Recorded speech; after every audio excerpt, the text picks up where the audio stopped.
In the Crito, Socrates is in prison, and he's waiting to be executed because he was convicted of the two charges of atheism and corrupting the youth. So while he's in prison, one of his friends, Crito, comes to visit him. And what Crito is going to do is Crito is going to try to convince Socrates to escape prison. And Crito is going to lay out basically 4 arguments to convince Socrates to leave, because of course Socrates doesn't want to leave. He thinks that it's going to be wrong if he tries to escape prison. So the first argument that Crito is going to give Socrates has to do with public opinion. The second argument is going to be about exile, about Socrates would be able to go into exile and his life would work out just fine if he would escape prison and do that. And then the third one is Crito is going to be telling Socrates that if he stays in prison, he's unjust. And then the fourth argument that Crito is going to try to convince Socrates about is that his children will be orphans. Now, concerning the first argument, public opinion, Crito says to Socrates, "Many people who do not know you or me very well will think that I could have saved you if I were willing to spend the money."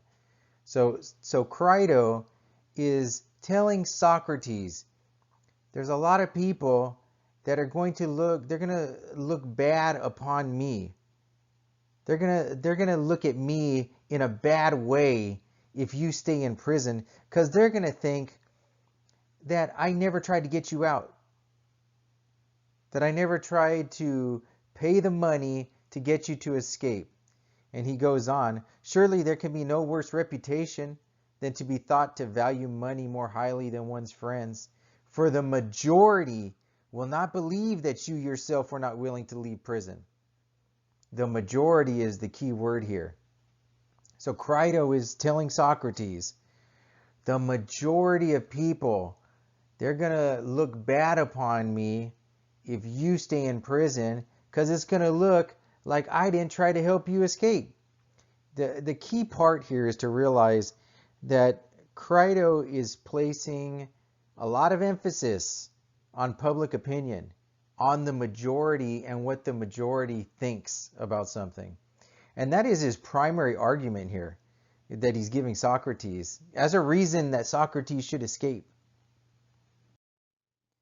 Now, along with the majority, first of all, Crito is going to give these arguments, basically 4 arguments, and Socrates will refute them one by one after all of the arguments are given.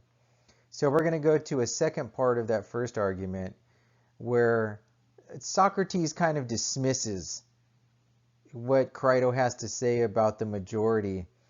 But then Crito tries to back it up and convince Socrates that you should listen to the majority. Why? Because the majority can hurt you.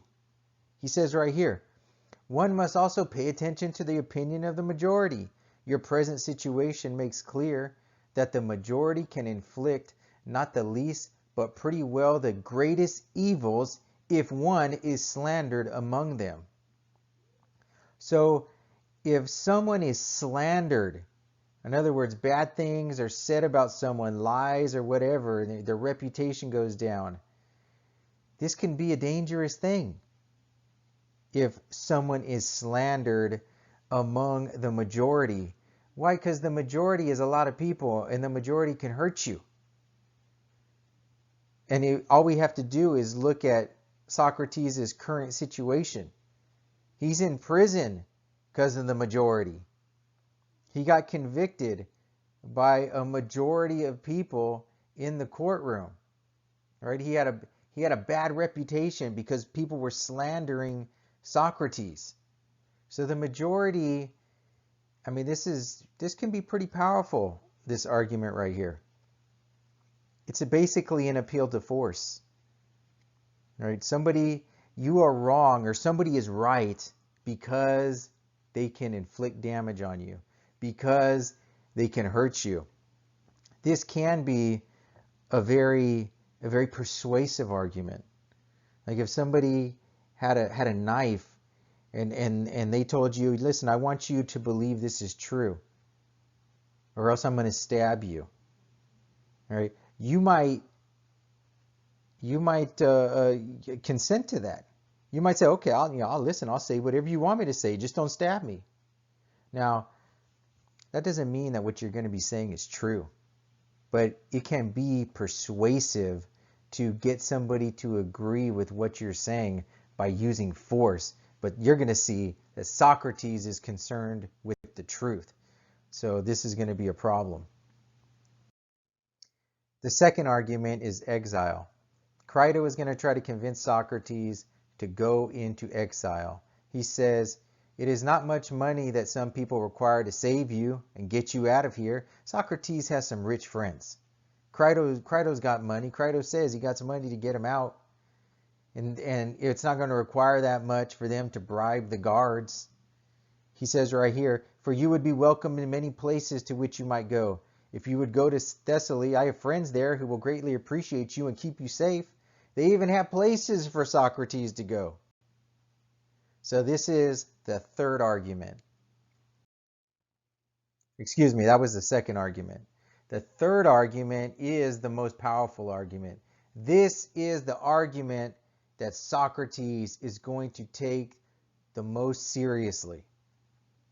Crito says, besides Socrates, I do not think that what you are doing is just. To give up your life when you can save it, and to hasten your fate as your enemies would hasten it, and indeed have hastened it in their wish to destroy you. This is the most serious charge, because what is the conclusion of this argument? That Socrates is unjust.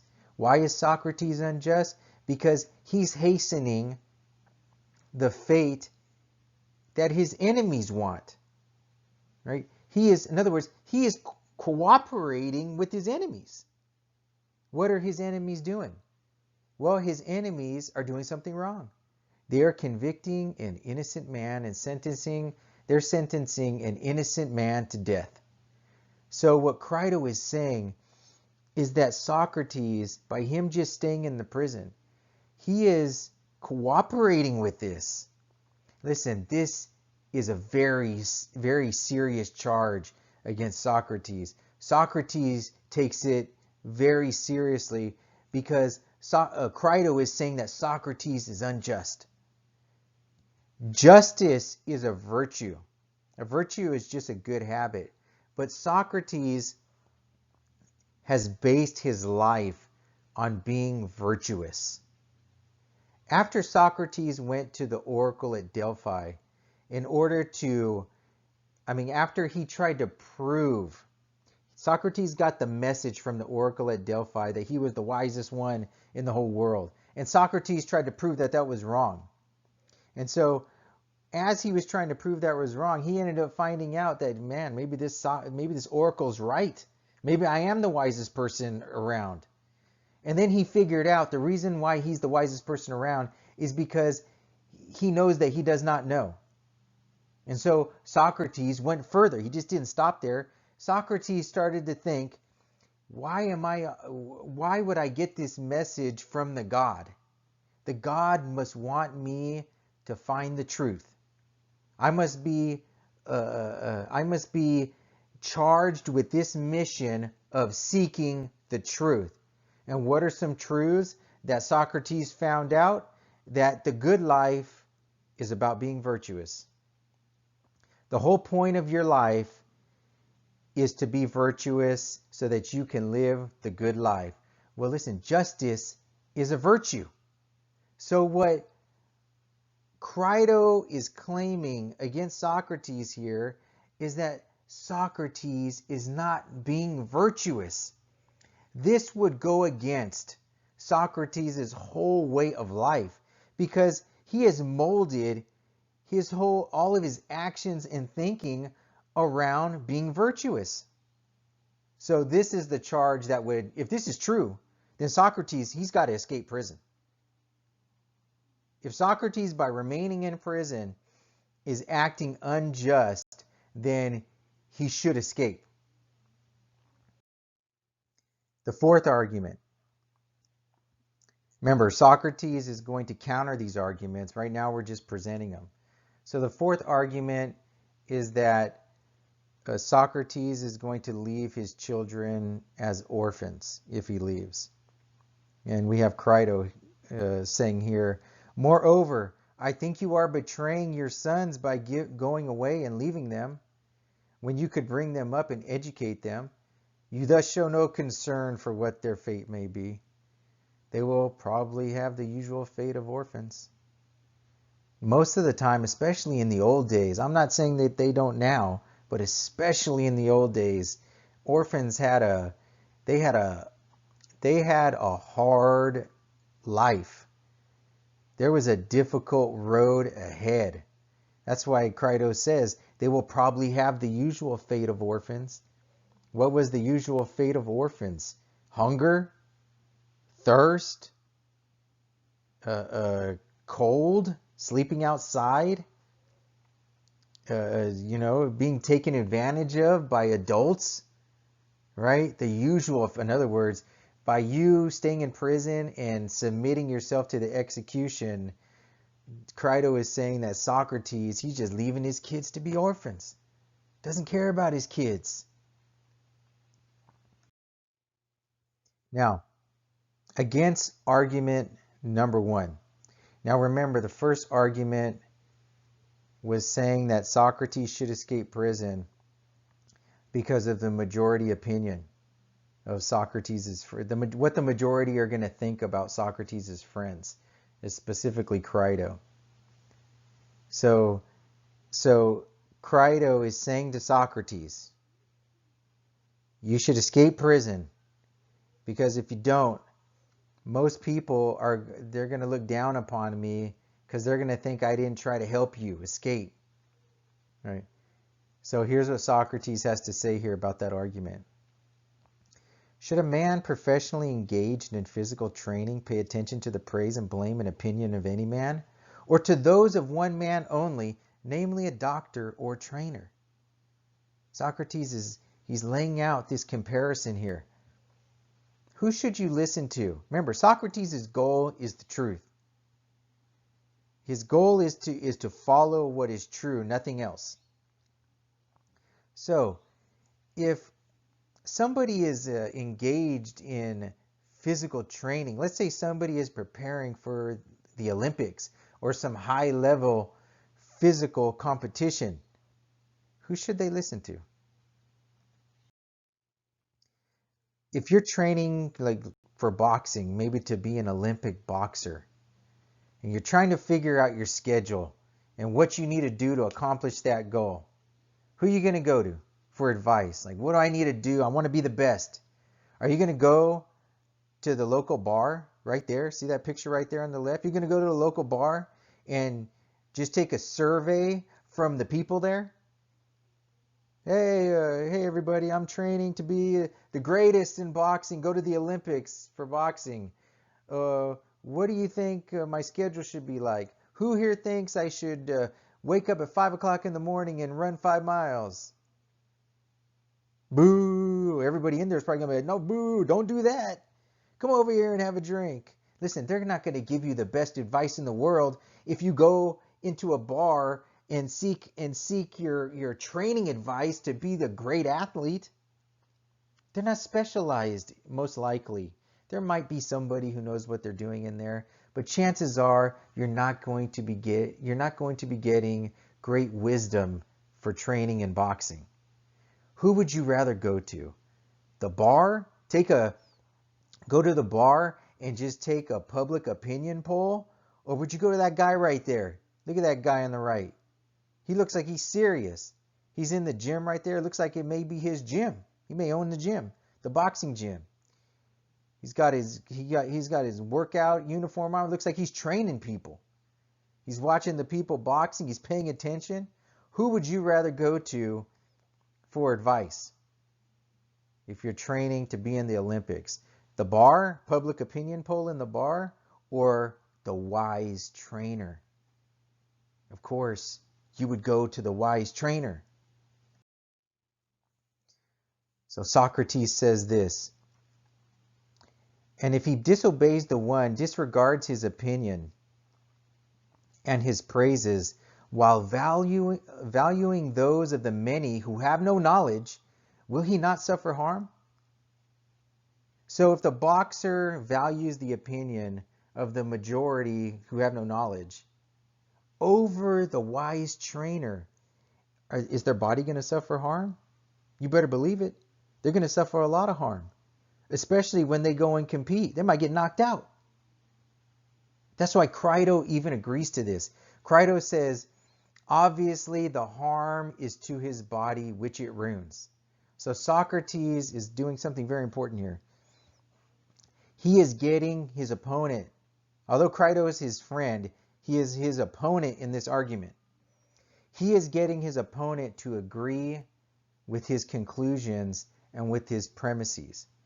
Okay? That's a very important part, that you come to agreement concerning these propositions that you're holding out. Okay? Because if there's disagreement, that's what you need to be arguing about. And so Crito agrees. If you follow the majority opinion who don't know anything, instead of the wise trainer, you're going to hurt your body. But what if it was something even more serious than just boxing? Although that can be serious, because you can get knocked out, brain damage and things like that. But what about, you got something wrong with your body? Maybe you got an ache in your side, or something's swelled up, or something is happening with your body. And maybe you're coughing a lot, you see a little blood, something like this, and you decide that you're going to go to a public place like a bar and just take like a survey and see what the majority think, rather than go to the wise doctor.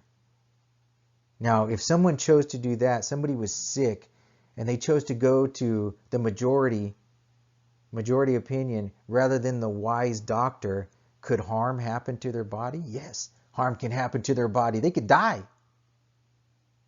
They can get really sick and die. So harm, if you do this, if you don't listen to the wise trainer, the wise individual, you can hurt your body. But that's not the end. Socrates continues, and certainly with actions just and unjust, shameful and beautiful, good and bad. Listen, in this argument, we're not talking about just the body. This is what the point Socrates is going to make right now. We're not just talking about the body. We're not just talking about hurting your arm or something like this. We're talking about matters concerning virtue.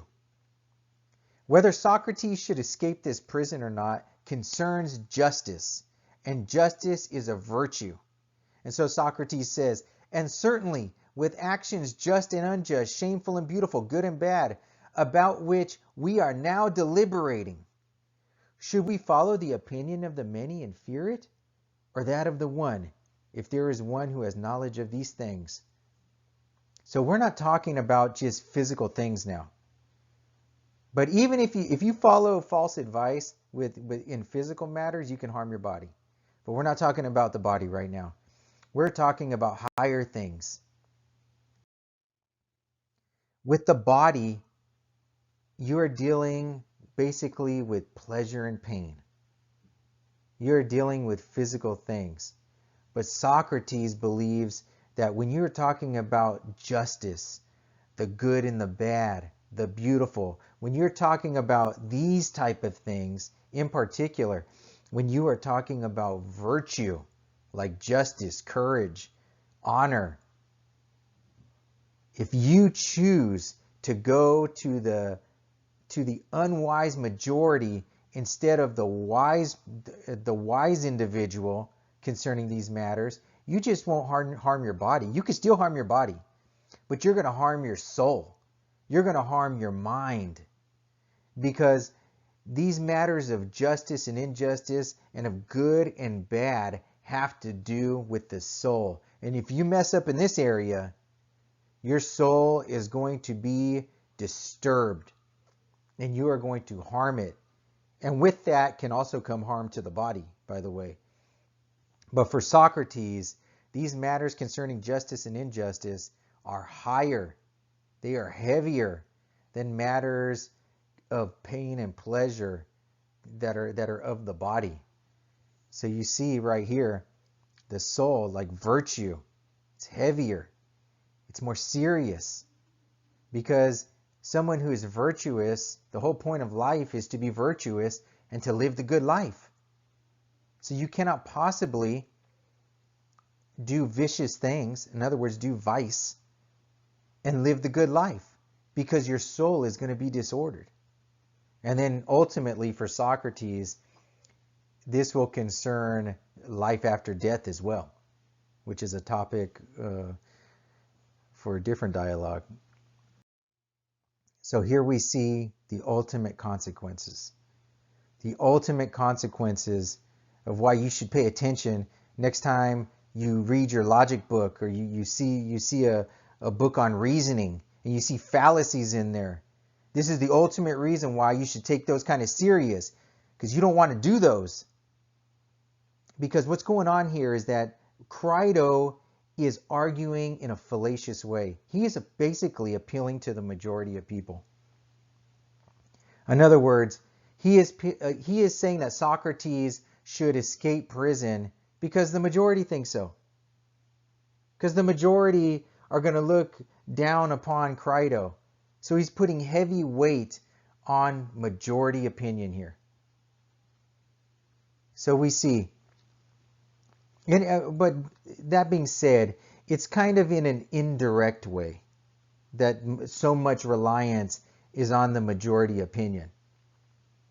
So what happens if you follow the majority opinion? First of all, why would majority opinion be wrong? Why shouldn't you follow the majority opinion? Let's just make this clear from what Socrates already said. Just because it's the majority opinion doesn't mean that it's correct. So if 1,000 people were saying that 2 + 2 = 5, would that make it correct? Of course not. Well, what if it was 10,000 people? 10,000 people said, you know what? 2 + 2 = 5. Would that be correct? Of course not. What about 1,000,000 people? 2 + 2 = 5. No, that would not be correct. What if the entire universe, what if there was everybody in the world and any other life forms that exist in the universe, they were all saying 2 + 2 = 5. Would that make it correct? Of course not. Because the truth of a proposition, it is not related at all to the majority, what the majority says. Now, don't get me wrong. The majority could be right in some things. But the point is that just because it's the majority opinion, that does not make a proposition true. Okay, that does not make something true. And if you were to argue that way, then you would be arguing fallaciously. You would be committing a fallacy. And we're going to see right here what's ultimately wrong with the fallacy is basically what we stated already. But look at here. Majority opinion, fallacious reasoning. What can happen if you argue, if you follow a fallacy or fallacious reasoning? You can come to accept false beliefs. You can have some false knowledge. And what happens if you accept false beliefs? You can hurt your body, right? If you accept false beliefs from the majority about matters concerning your body, like how to train if you're preparing for boxing, or concerning some diagnosis, maybe you have cancer, but the majority opinion is saying you don't, right? Because they're not specialists, because they have no knowledge of these matters, they can hurt your body. But worse than that, Socrates, we're not dealing with matters of the body right now. We're dealing with matters of justice and injustice, which is a virtue. And if you mess up in this area, you can harm your soul. You can harm your mind. And that ultimately can prevent you from fulfilling your purpose in this life, which is to live the good life. So for Socrates, living the good life is more important than even just living. So in the next video, what we're going to go over is the rest of the charges. And in particular, Socrates is going to deal with the most serious charge, the charge that Socrates is not just. That'll be in the next video.